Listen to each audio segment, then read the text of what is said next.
Now, boys and girls, since you have all brainstormed and come up with your ideas for your realistic story, today we're going to make sure we write our story into a nice, pretty, neat sentences that make sense and that we could share with people around us.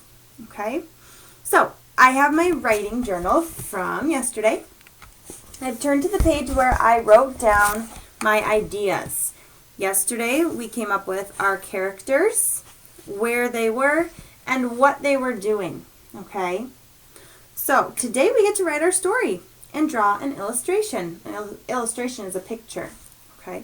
So, I'm on my other side so that I can easily look back and forth between the two and see my ideas and then continue on and write my story. Now, yesterday I said my characters were John and Emma, and they were at a store shopping for a gift. Now, that tells us a little bit, but in my story, what I'm going to do is I'm going to make these thoughts all a little more complete, okay? So in my first sentence, and in your first sentence too, you should tell who is there and where they are, okay? So my first sentence will say, with a capital J, John and Emma, okay, see two finger spaces, were at the store. Notice how I used the whole line before I went to the next one. Now my thought is finished. John and Emma were at the store. Period. My period sits on the bottom line. Okay. Now, I said they were shopping for a gift. So here's where I have to maybe pause again and think for a minute. They were shopping for a gift. Okay, so I'm going to need to tell my readers that somehow. And I'm going to add a little more to it. So I'm going to say they're shopping for a gift for their mom. Okay, so here's what I'm going to write. They needed a gift for their mom. So I'm kind of giving a sentence telling more about what they're doing at the store. They needed a gift for mom. Period. That's the end of my thought. Okay? Notice how my periods aren't at the end of my lines because those aren't the end of my thoughts. My periods are at the end of my thought. So now I have John and Emma were at the store. They needed a gift for mom. Okay. Now if I stop my story here, you would wonder forever, well, did they get a gift? Did they not get a gift? What did they get? I don't know.